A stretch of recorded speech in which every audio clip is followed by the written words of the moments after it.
why do people commit crime? I mean, is it just about individuals making bad choices? Or is there maybe something deeper going on, something about the world they live in? Yeah, the pressure society puts on people, you know. Exactly. And that question, it's really central to uh, a really influential idea in sociology and criminology, strain theory. Right, strain theory. And that's what we're diving deep into today. It's this theory that kind of shifts the focus, doesn't it, away from just like individual problems Mhm. and puts the spotlight more on the environment, how those social pressures, those frustrations can actually, well, push people towards crime. Absolutely. We've gathered quite a bit of source material on this, looking at where it came from, how it developed, its core ideas. Okay, so our mission for this deep dive is basically to unpack strain theory, see where it started, how it changed over time, get the key concepts, and also, look at the good and the bad, its strengths and weaknesses. Giving you a sort of shortcut to understanding this really key perspective on crime. Okay, sounds good. Yeah. Let's unpack this. Right. So to really get strain theory, you have to go back to Emil Durkheim. Ah, Durkheim, Yeah. the father of sociology, right? That's him. He gave us this foundational concept, enemy. Enemy. Okay, what exactly did he mean by that, and how does it connect to crime? Well, Durkheim talked about the collective consciousness. It's essentially the shared norms, the values that kind of hold the society together, like social glue. Okay, the shared understanding of how things should be. Yeah, and he argued it's super important, especially in big, complex societies, for giving people standards, direction. Enemy is what happens when that collective consciousness gets weak, when the glue isn't holding. So people feel lost, disconnected, the rules aren't clear. Exactly that. People lose that sense of connection, that direction. The standards for behavior just aren't really there or aren't clear. And Durkheim linked this condition, this societal thing, directly to individual actions. Like his work on suicide. Famously, yeah. He found that anomic suicide wasn't just about personal despair. It was often linked to this societal state of normlessness, where people felt adrift, lacking those social ties and clear rules. Okay, so that kind of lays the groundwork. It suggests that deviance, maybe even crime, isn't purely a personal issue, a failing, Right. but can be seriously influenced by how society itself is functioning, or maybe not functioning. Precisely. It's a structural thing. And that idea really influenced Robert K. Merton. He came along later, in the 1930s. During the Great Depression, right? A time of huge upheaval. Massive upheaval.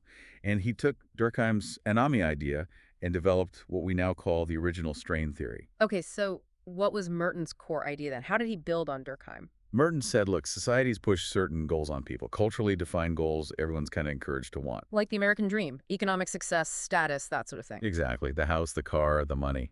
But society also defines the legitimate ways to get those goals, the institutional norms. So like getting a good education, working hard, climbing the ladder the proper way. The approved paths. Now, here's where the strain comes in, and this is where it gets really interesting. Okay. Strain happens when there's a gap, a mismatch between those goals everyone supposedly wants and the actual available legitimate means to achieve them.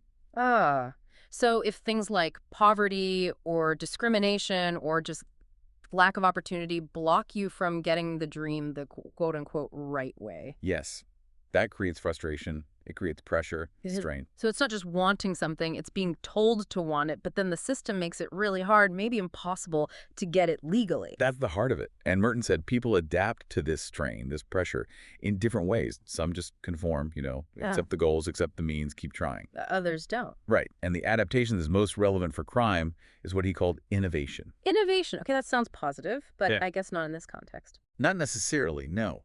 It means they still buy into the goal they want, the success, the wealth, but they reject or maybe just don't have access to the legitimate means. So they find other means. Other means. This is where crime can come in. Selling drugs, maybe theft, starting an illegal business, ways to get that economic success when the normal door seems shut. Right, like that example you mentioned about Joe needing tuition money. He wants the goal lawyer, good job, but the legit means, like his cafe job, just won't cut it. So under that strain, he might innovate by, say, selling drugs or robbing someone because that seems like a faster, maybe the only perceived way to get the money for school. That's a perfect Mertonian example. He talked about other ways people adapt too, like uh, ritualism, sticking to the rules but giving up on the big goals. Just going through the motions. Yeah. Or retreatism, rejecting both goals and means, kind of dropping out. Living off grid, maybe? Could be. And rebellion, rejecting goals and means and trying to change the whole system. But yeah, innovation is the one most directly tied to crime for achieving those conventional success goals. And this led to that kind of controversial point, didn't it? That maybe the American dream itself, by pushing success so hard without equal opportunity. Could actually encourage crime among those who feel blocked. Yeah. Exactly. It puts the focus on the system. But Merton was still mostly focused on economic strain, Right. money and status. Primarily, yes. Which brings us to Robert Agnew, who came along starting in the 60s and really expanded the whole idea with general strain theory, GST. Okay, general strain theory. So Agnew thought strain was broader than just not getting rich. Much broader. That's his big contribution. Agnew said, look, strain isn't just about blocked goals, especially economic ones. It's basically any condition or event that makes you feel bad. Makes you feel bad, Like generating negative emotions, anger, frustration, depression, hopelessness, fear. Those feelings. Those are the key link, Agnew argued, between the bad experience and potentially coping through deviance or crime. okay. So it's less about the specific blocked goal and more about the negative feeling that results. Precisely. And he identified a wider range of things that could cause these feelings. First, there's the failure to achieve positively valued goals. That's like Merton's idea, but broader. So not just money, but maybe not getting into the college you wanted, or losing a sports game, or not getting that promotion. Exactly. Any aspiration you have that gets blocked, like your Joe example, again, maybe it's not just lacking tuition, but the sheer frustration of trying hard and still failing to get into university. Yeah. That feeling of injustice, maybe alienation, that's strain. Okay, makes sense. What else? Second, Agnew talked about the loss of positively valued stimuli, losing something good that you have. Like a relationship ending, or losing your job, or maybe a death in the family. Yes. Losing a friend, losing respect, losing stability. Yeah. These things cause grief, stress, maybe disorientation. That's another type of strain. Which could definitely lead someone to act out or cope in unhealthy ways, maybe criminal ways. Right. And the third type is the presentation of negative stimuli. Mm-hmm. This is being exposed to bad stuff, basically. Harmful environments or experiences. Like child abuse, or Yeah. bullying, or maybe living in a really rough neighborhood, or having a toxic boss. All of those. Discrimination, chronic stress, constant conflict, things that make you feel trapped, angry, maybe resentful or victimized, Okay, so those negative experiences generate those bad feelings. which can then motivate criminal coping. Mm. Maybe trying to escape the bad situation, maybe retaliating against the source of the negativity, maybe just trying to feel some control again. Agnew's really key insight is moving beyond just blocked goals. Strain is about any negative experience creating powerful negative emotions. And those emotions are the engine driving that potential turn towards crime. That's the idea. Okay, that really broadens the picture, but hang on. If all these things, breakups, job losses, bad bosses, failing tests, cause strain, why isn't everyone turning to crime? Most people experience some of this stuff. Right, and that's a crucial point Agnew makes. Strain doesn't automatically equal crime. It increases the likelihood, but other things matter. Factors that mediate that relationship. Okay, like what? Well, one big one is the perception of injustice. Strain is way more likely to lead to crime if the person feels it was unfair, undeserved. Okay. So getting a speeding ticket because you were speeding is annoying, Yeah. but getting fired because your boss is biased against you feels fundamentally different. Exactly. Losing your job because you messed up. Stressful, sure, Yeah. but maybe less likely to make you want to, I don't know, vandalize the office than if you feel you were totally wrong, discriminated against.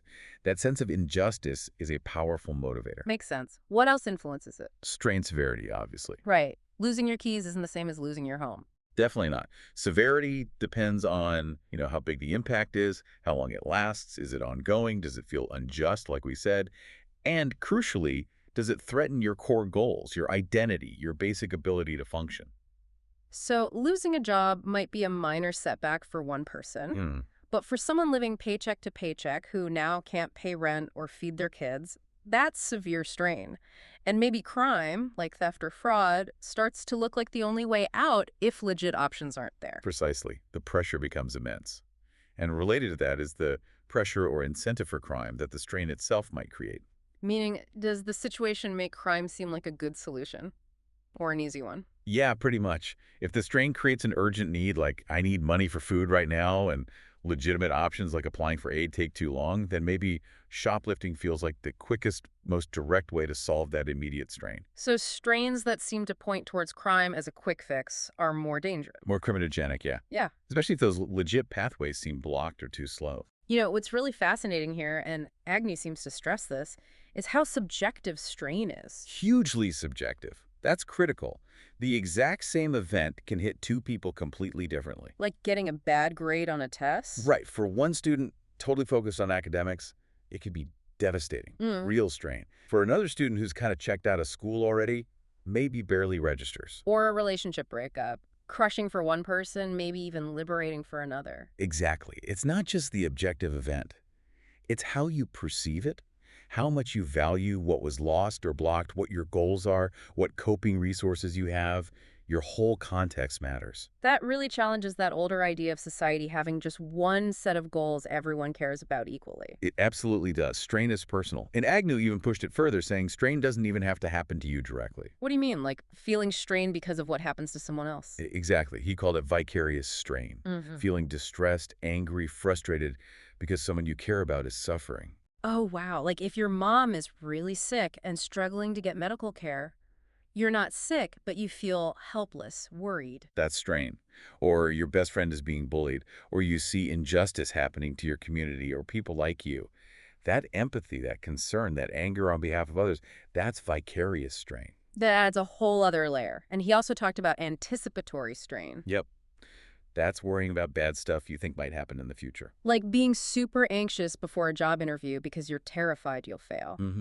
Or the constant stress of living somewhere dangerous, always anticipating violence, or worrying about maybe losing your house next month, even if it doesn't happen, or the fear is maybe irrational, the psychological toll, the worry, the anxiety that is strain. So strain isn't just reacting to what's happened, it can be about projecting into the future too. Right. It makes the theory much more comprehensive, much closer to how people actually experience stress and negative emotions in their lives. Okay, so if we look at strain theory as a whole, from Durkheim's Anime through Merton's goals and means, right up to Agnew's much broader general strain theory, it does seem to offer a really compelling story. It does. It connects bad experiences, negative feelings, and the potential for crime in a way that feels, well, pretty logical. It seems to fit with a lot of what we know from psychology, too. It definitely has strong logical consistency.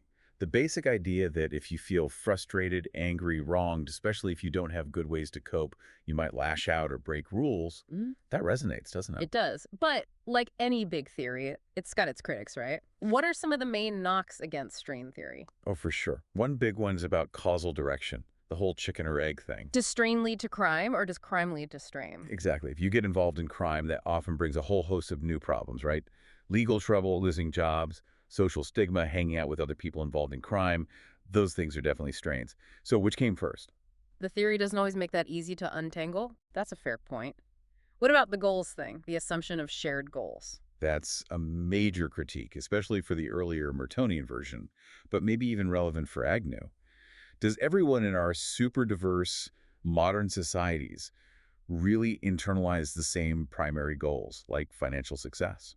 Probably not. People value all sorts of things: family, community, art, spirituality, just living simply. Right. So if people have vastly different goals, then explaining deviance as just a reaction to blocked access to one specific set of mainstream goals, well, it starts to look a bit limited. And does it maybe focus too much on the external pressures? Does it downplay agency or individual choice? That's another common criticism.